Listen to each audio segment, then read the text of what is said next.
What's up, Ocean? You got Matt here, coach of your Montreal Milotic, bringing you our Week 7 battle for the WPL. Today we're facing off against the Birmingham Vulpix, coached by DS Gaming. Now, DS is probably one of the best battlers I know in the entire format, definitely top 10 of the players that I am in my inner circle with, I'd say.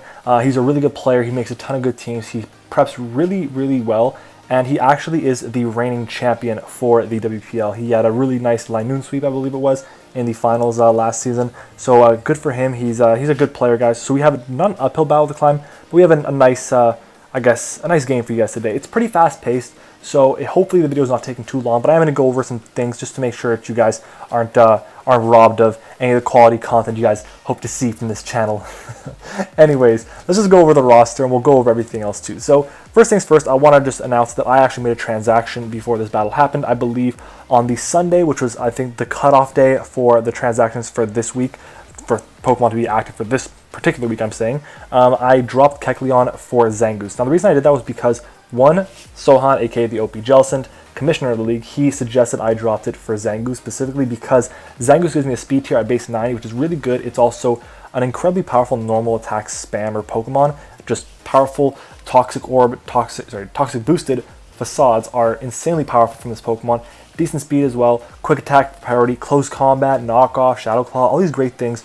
And honestly, I'm very happy with the Pokemon. You see, I actually brought it my first week. So think of it this way, Zangoose is an extra wall breaker that'll help Scizor and Hawlucha and all these other Pokemon I have clean up. And with the same few Pokemon I've been bringing the past few weeks, I feel like adding Zangoose is going to really help me clean up just in case these Pokemon fall short of a kill or two. So I'm really happy we have the Zangoose. And obviously I'm going to miss Kecleon just a little bit. That's mostly because of Stealth Rocks, of course. I only have 2 Rockers on my team now. And Trick Room. Trick Room I felt was going to be something I could bring later on in the season.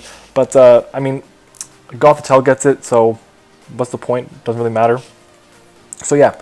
Anyways, our opponent has a team of Hoopa Unbound. He's got Xurkitree, which is his Z captain, Empoleon, Dragalge, Slurpuff, Palossand, Mega Charizard X, the biggest threat on his team, Tornadus I with Z-moves, Tapu Bulu with Z-moves, Hariyama, and Lycanroc Day. Our team is Tapu Koko with Z-moves, Hawlucha, Nidoking, Marowak Alolan Form, Zoroark, which is our Z captain, Zangoose, Pelipper, Gothitelle, Ludicolo with Z-moves, Lantern, and Mega Scizor.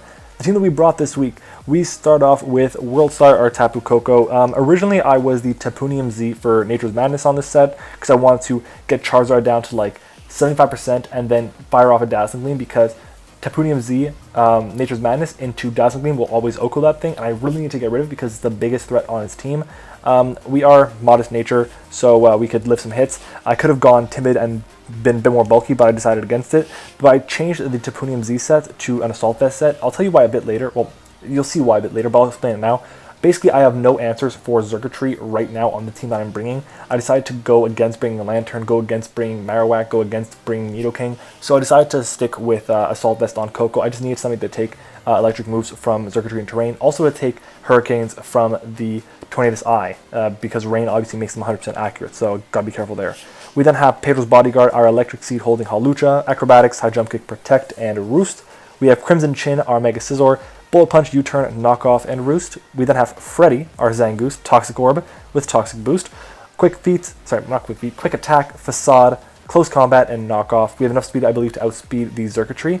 We then have Raindrop, our Pelipper, Choice Scarf this week, U-Turn, Hurricane, Scald, and Tailwind. I have Tailwind because I feel like he's probably going to bring, well, I felt like he was going to bring Tailwind on the Tornadus I. He didn't actually bring the Tornadus I, but it also helps just in case the Charizard gets the +2. So I can set up a Tailwind and then proceed to go for game from there, and that's just a really good way to do that. And then finally, we have our Ludicolo here, Drop Top with the Waterium Z, Surf, Energy Ball, Ice Beam, and Focus Blast. Focus Blast is there just for the Empoleon.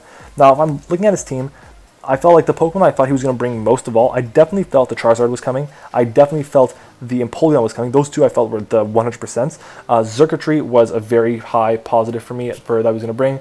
Same with Tornadus. So that's 4 right there. And then other than that, I was expecting maybe the Lycanroc to potentially try and finish off my my Hawlucha. I was expecting the Hoopa U maybe. I was expecting the Slurpuff, the Bulu. Like, he had a ton of great options to bring for my team. Honestly, he ended up bringing a very different team than I expected. But it might have worked out for him. So let's just go and see how he does with his team. I'm going to try and find the replay now. There it is. So he brings the Mega Charizard, Hariyama, Slurpuff, Empoleon, Xurkitree, and Hoopa. And let's just get started. I'm going to lead off with my Tapu Koko. It was my pretty much guaranteed lead, and he leads off with his Charizard. I'm going to click the U-turn here because I can't let this thing, whoops, sorry, I can't let this thing do a ton of damage to me, so I decided to just go ahead and click the U-turn right away, and honestly, we got a crit there. It really doesn't matter that much because I U-turn out into my Pelipper just to set up the rain, because if this thing sets up a Dragon Dance, it's pretty much game over if it gets 2 up, so I go for the Tailwind there actually, and that's fine. He ends up taking me out, but a Z Surf will always take out the Charizard. So thankfully, we didn't get obliterated by that thing on turn 3. But I'm going to pause it right here because that play with the Ludicolo with the Z move was a very risky play, because he could have came in on my Coco again and set up another Dragon Dance and gone for game again from there. So we have to be very careful playing around that. He could have just gone into the Empoleon and taken the Z Surf, but I do have Focus Blast, so I don't know if he was trying to think I was going to be predicting that or not, but basically the Empoleon is a big threat to me, so I need to be careful, and I'm really happy that the Charizard is down, because that is the only Pokemon that naturally outsped my Zangoose. Anyways, in comes the Hariyama. I'm going to click Surf here, and I'm going to tell you this after. It's kind of funny, so I'll pause it right. Yeah, no, I'll wait a bit. So I go for 2 Surfs, bring it down to about 20%. He KOs me with a Thunder Punch. Now, I was calculating, I'm like, okay, the only way he could actually take these hits is if he's banded. He's going to be Sheer Force and banded. I completely forgot about Electric Terrain, and we were actually talking about it later, that he was like, no, I'm not banded, I'm Assault Vest. But I was like, no, you're definitely banded. It's the only way to do that much damage. And I realized during my first attempt at recording this that he was still in Terrain, and that's just my bad. So Terrain had a huge role in that. He actually wouldn't have 2 KO'd me if we weren't in Terrain, which is just, whatever. I messed that up, but it's okay. I can now go freely into my Zangoose and get up my Toxic Boost. So I go for Facade here. It's always going to take out the Hariyama, and we got our Toxic Poison, and now he can send in his Circuitry, and I'm going to pause it right here because you see I ended up switching out my Tapu Koko. The reason I did that was because I was fearing him being Scarfed, and a Scarf T-Bolt has a roll to take me out. I believe the max roll was like 103 or something for my spread, and I really I could not have that, because it pretty much would have ended the game for me right there. But because he ended up going hard Circuitry, I was like, okay, he's Scarfed, I'm going to go with my Tapu Koko, and I'm going to take this this Thunderbolt here that's boosted in Terrain. Not too well. 45% isn't that great, but I can U-turn out now as he goes into his Hoopa, sacking that thing off, so I'm like, that's pretty damn good. We end up getting rid of that, and I just want to get information on the Circuitry. I go into my Zangoose here. Wow, I go into my Zangoose, take a bit of damage, and I switch back out now into my Koko one more time as he goes for the T-Bolt, and once again, I'm going to click the Nature's Madness here now. Now, the reason I went Nature's Madness was because at this point, I just need information. If I outspeed, I win the game. If I don't outspeed, I can go straight to my Hawlucha and win the game from there. And that was my play overall. So that was my goal right there. I was hoping that it could work out well. There we go. Anyways, he goes into his Empoleon. I'm going to switch out now because I was fearing the Aqua Jet. The Aqua Jet actually was going to be a really good tech on his part if he brought it. So we would have been able to get rid of the Empoleon quickly. But sadly, it just didn't end up happening. And he's going to go for Scalds here, trying to fish for the burn. I'm going to recover up here so I can get back a bit of HP. And I can just go for a knockoff one more time. And I'm being careful because the knockoff I do now is actually going to put him into range for Torrent. And that's why it does a bit more damage. And I go for knockoff one more time. And he makes a great play and sets up his rocks. And that's just horrifying because I'm thinking, okay, it's over. He's Scarf Circuitry. It's game. It's done. I switch right now to my Tapu Koko, and again, that's kind of a dumb play on my part because I go into my Scissor now. I should have probably just gone for the Bullet Punch in retrospect, and I do about 20% to the Circuitry as he will be able to KO us with the Thunderbolt. And I'm thinking, okay, I got one shot to win this game. I go into my Zangoose. I'm going to pause it here. I'm thinking to myself, I actually said I have one shot to win this game, and he's thinking to himself he needs to get a crit Quick Attack. That's the only way he can kill me. But Quick Attack actually won't KO, so there's no point in me going for it. So I just go for Facade now, hoping he's not Scarf. I go for Facade, and would you look at that, he's not Scarf. So we just lost a ton of differential because of that mess ups I was doing. But I go for Facade again on the what is the Slurpuff now, and he actually reveals to be the Sticky Barb, and that's a really good tech on his part to deal with the Hawlucha, and Quick Attack will finish him off, and that, guys, is going to be the game.